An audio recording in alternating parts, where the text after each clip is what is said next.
Okay, everyone, we've got Bronte Campbell joining us for a little bit, just to talk through some of the challenges that you might be having as an elite sports person due to COVID, but also just talking about yourself and how you deal with like the elite pressure or things like that. As I've kind of sent out a bit of a bio about you today already, so the guys that haven't had a chance to read it, Olympic and Commonwealth Games world medalist and world champ medalist as well, really well known. Brisbane owned. Brisbane owned now. So she's a local girl from swimming in Indooroopilly, so we just thought it was a really nice opportunity to bring her in and have a chat to us. Over to you, Bronte. Great. Thanks, Rachel. Thanks for the intro. I've been doing a few of these, just dropping on people's meetings, and by far this is the best looking one. So you guys are going straight to the top of the pile for that. So thanks for having me on. I thought I'd just talk a little bit about where I've come from, and then touch a little bit on how to deal with uncertainty in sport, which is obviously pretty huge right now, but it's actually sort of built into what we do anyway. So it's not... I've managed to pick up some good tips along the way. So I grew up in a little country called Malawi in Africa. The town I grew up in had one traffic light, which didn't work because there was never any power. So we had generators most of the time, and I was there until I was 7. Then I moved to Australia, and it was when I moved to Australia, and it was the year after the 2000 Olympics. I remember watching the swimmers in the 2000 Olympics and being like, oh, if I'm going to move there, I better go become a swimmer. And I decided when I was 7 that I was going to be an Olympic swimmer, which, lots of people have very weird dreams when they're 7. I'm just very fortunate that I picked a dream that I was actually good at in the end. I moved to Burton Street, which is 2 blocks away from the Indooroopilly swimming pool on Moggle Road, and I used to walk there myself every morning and go swimming, and so I ended up meeting my coach, who's been my coach for the last 19 years there, so it's been a really, really long partnership. And I went to my first Olympics when I was 17 when I qualified, so it was 10 years later, and there's actually nothing better for me than to go represent the green and gold. It's the best feeling, having immigrated to the country and then made it my own and made it my home now. It's definitely one of the best feelings I've ever had is when I first qualified for the team. I mean, winning Olympic gold medal is an amazing thing, but I remember being more happy just the very first time that I qualified for the team, and I could say now I'm an Australian Dolphin. So that was a pretty special moment that happened at a young age, and it's been a weird journey since then, with lots of ups and downs, lots of injuries, lots of failures along the way, or we can call them dips in the road if we want.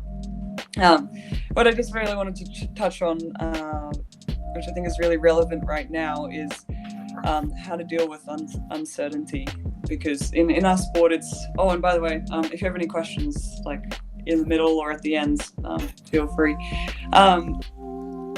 Every single year we train for the whole year, and then we have trials 5 weeks before the major meet, and if you don't come first or second at that trials and swim the top 8 time in the world, then that's it. That's your year over. That's all your funding gone, that's all the money from any of your sponsors gone, and that's your chance to compete at a world championships or Commonwealth Games or Olympics gone. And I mean, the Olympics is a whole other level. It's once every 4 years, so it's sort of inbuilt into what we do, that it's going to be uncertain. We're not going to know what's going to happen. We don't have lock-in contracts. We don't have anything. It all depends on one 60-second race, which is just absolutely insane. It seems ridiculous. I mean, if someone had said to me, oh, would you like to pin everything and train hard for a whole year and it'll all come down to 1 minute, and if you screw up anything in that 1 minute, then all your dreams will be shattered. Do you want to go for that? I probably would say no, but what I've learned along the way is that I enjoy the journey of it. It's way more than just the one race. But how I deal with uncertainty is, I mean, lots of people talk about meditation now. That's obviously something I've done for a long time, just to turn off your mind and stop it from getting away from you. But probably the biggest thing is just switching attention. That's what it's taught me to do, is whatever you pay attention to becomes the bigger. There's actually in Brisbane, there's that, that little underpass that goes off the Story Bridge, and it's got that nice sign that says, the more I think about it, the bigger it gets. It's so unbelievably true. I mean, I've dealt with a lot of chronic pain as well due to my injuries, and learning how to switch off from the pain, even though it's the pain doesn't get less, you can make its impact less. The fact that there's two things going on at every time, that there's what's actually happening, and then there's what your reaction is to it, and that's the one you can control and the most important thing.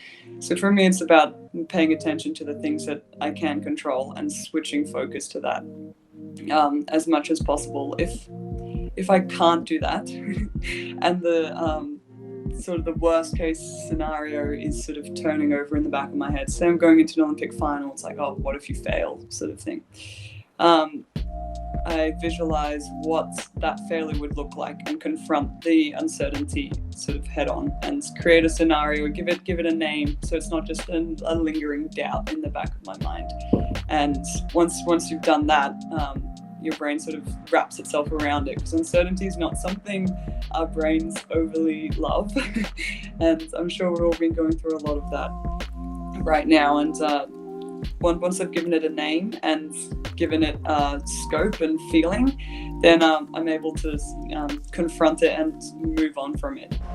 It's the not confronting my doubt that has been probably the biggest drain leading into a competition. So I'll visualize what will happen if I lose the race, and visualize all the positives of that, all the things that will still work for me, all the people that will still love me, all the things in my life that won't change as a result of that. And that enables me to firstly give it a name, but also it takes away the enormity of it, because you've looked at it in the most positive way that you possibly can. The last thing that I use is just breaking everything down to the smallest micro sort of detail that you can. If someone asked me maybe even 3 years ago if I set goals, I'd be like, no, I don't set goals. But I set a goal every single day, and within a session, every single minute of every single session, I'm setting a goal and rearranging what I want to achieve out of that session based on what's happening. And breaking it down to that super micro level enables me to face the big enormity of you've got 1 minute every 4 years to make this count. So rather than having to think of that, I more think about, well, I've got this next 30 seconds in front of me to make it count. And then once that bit's done, then I've got the next 30 seconds. And it's really breaking it down into that level of intensity without the ability to switch off was not good. When I first started swimming, it was not good. But finding a way to switch attention from that and switch your focus once you've left the pool has been really helpful for me. Anyway, so right now, update on what's happening right now. The Olympics obviously got cancelled or postponed. I was really afraid they were going to get completely cancelled, so I'm really, really glad that they just got postponed by a year. We've got a start date for next year.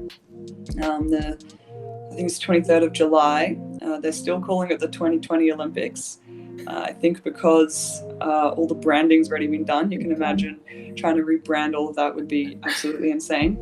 I don't have access to a swimming pool. I live in Sydney now, so I don't have access to a beach or anything. So I live in the east, and we're not supposed to travel. So it's pretty uncertain. It's pretty uncharted territory. It's never really been here before, but every day there's something I can do, which I wouldn't have been able to do if I was in the pool. So I focus on all the things that I now have time to do, which includes brewing kombucha. We'll see how long that lasts and whether that's any good.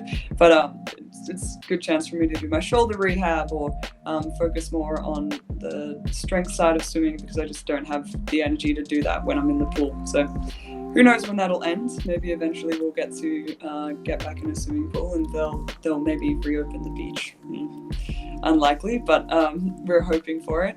And once that happens, it's full steam ahead. I think it's hard looking at other people on the other side of the world who, say in Sweden, they've got no restrictions, and lots of my competitors are in Sweden and they can just train as per normal. But from my point of view, even if the pools were open, I would probably take a break right now to reset and refocus. So even though they're training, I think they might get a bit burnt out by the end. Yeah, that was really my little spiel, and if anyone has any questions, I would be happy to answer them. Cool. Thanks so much, Bronte. Anyone got any questions, guys? Do you find it, Bronte, easier when you're out of the pool like this to stick to a routine anyway, like getting up at the same time you would normally to go to the pool and things like that to help your mindset? Yeah, it is helpful to have a routine. Luckily, we do Zoom spin sessions, so it's probably not like most other Zoom sessions. It's there's a lot more heavy breathing, a lot more people on mute than normal. But that's really good just to still stay connected to the squad. But yeah, the hardest thing was finding a routine again, because my life's so regimented normally that once that was taken away, it's very tempting to just slip into just like, oh, like you've got, I don't know, 15, 16 hours in the day, like everything can wait till the ends. But I get up at 5:45 every day so that I'm making sure that I'm awake and moving. Because if I don't get moving by sort of 8 o'clock, I don't get moving for the whole day. There's like this weird gravity that happens, like the couch like just sucks you in and you just can't. I swear it's like physically impossible to get up. That's funny. On our little chat, we've got a lot of our Google partners on the call, Bronte. So at the mention of Zoom, our chat's lit up. Sorry, I mean Google Hangouts.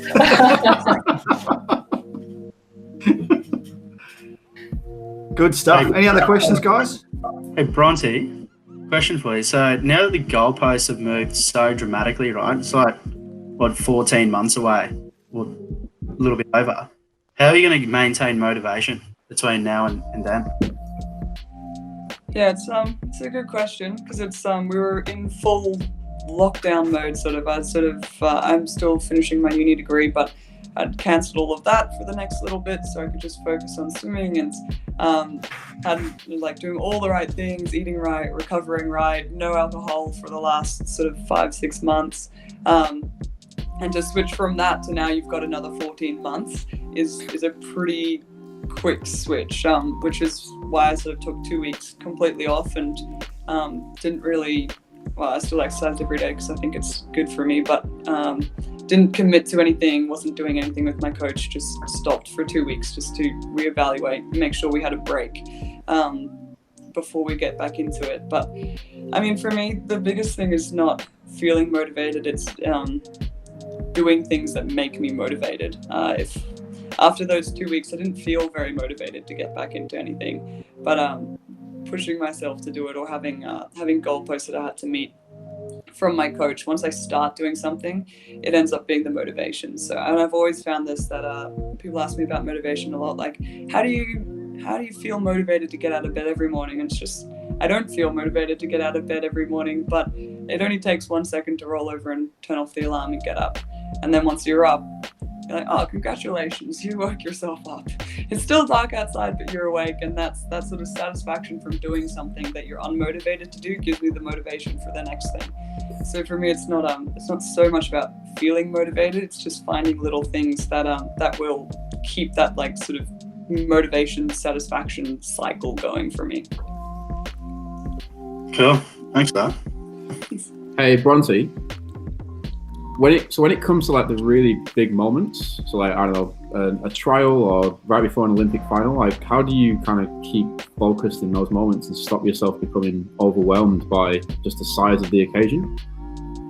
Yeah, it's you can tell yourself it's only another swim meet, right? But you just know that it's not true. Like every fiber of you knows that's just you're just a lie. So you can't.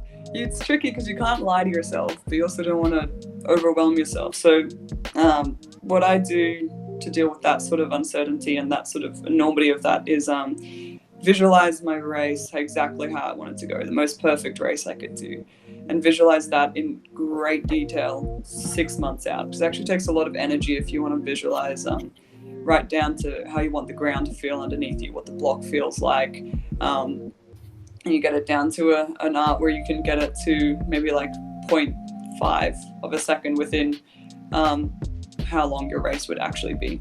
So it takes a lot of energy to do that, but you make sure you do that sort of 6 months out, and then as it gets closer and you get more and more anxious about it, you don't actually have to visualize the whole thing. You just need to visualize the first sort of 10 seconds, and that takes all the sting out of it, because you're saying, I don't need to perform like a success in Olympic Games final is just, it's normally an ordinary performance on an extraordinary day, and people find that very hard to do.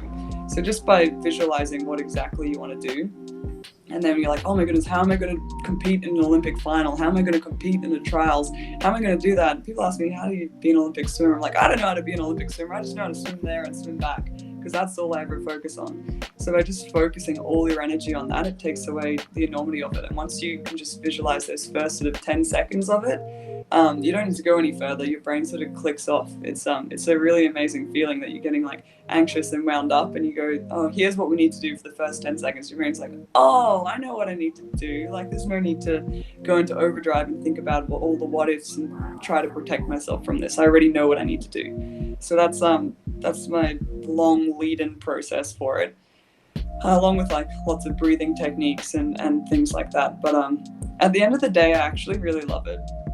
I love pressure and I love having to perform on the day. It's something I'm quite good at compared to a lot of athletes. Is being able to stand up and perform. And actually, I think I credit a lot of that to the fact that I've always had my older sister in the same event as me, and she's been incredibly successful.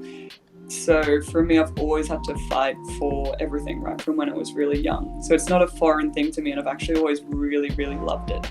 So I've been really, really fortunate in that competition has brought out a good competitiveness in me. Lots of people all over the world, they don't get to train with the best in the world. So when they're up next to someone who's in front of them, they sort of freak out, or when they're up next to people of world-class caliber. But I've been training with someone who's a world record holder since I was, I think I joined her squad when I was 13. So since I was 13, I've been chasing someone who's of world-class standard, and that's been really, really helpful for me, knowing that it doesn't really matter.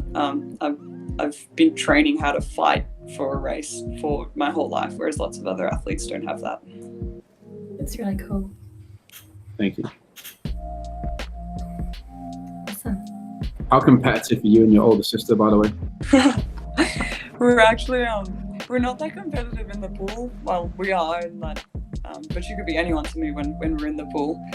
We try to turn that off a little bit, otherwise it will get a little bit intense. But if you want to ask like which one's better at Mario Kart, that's like a whole other question. So, channel that competitiveness into something else.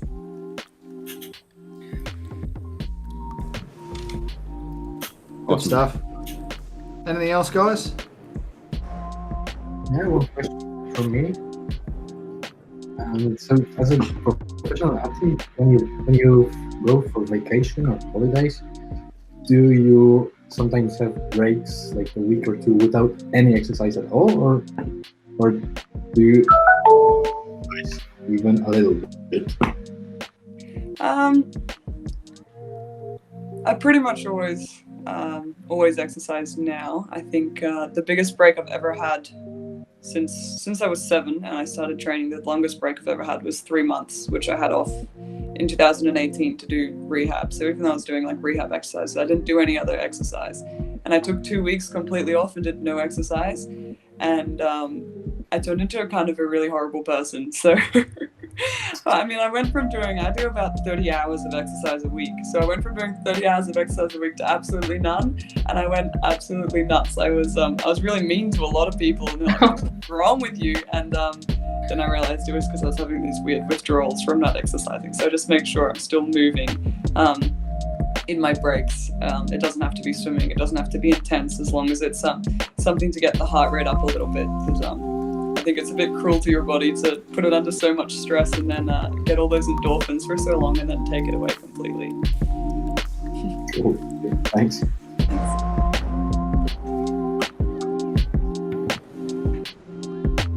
Okay, I think that's us. I think that's all our questions. Thank you so much for joining us. It's been fantastic to hear from you. We wish you all the best for the training that's coming and the vision for 2020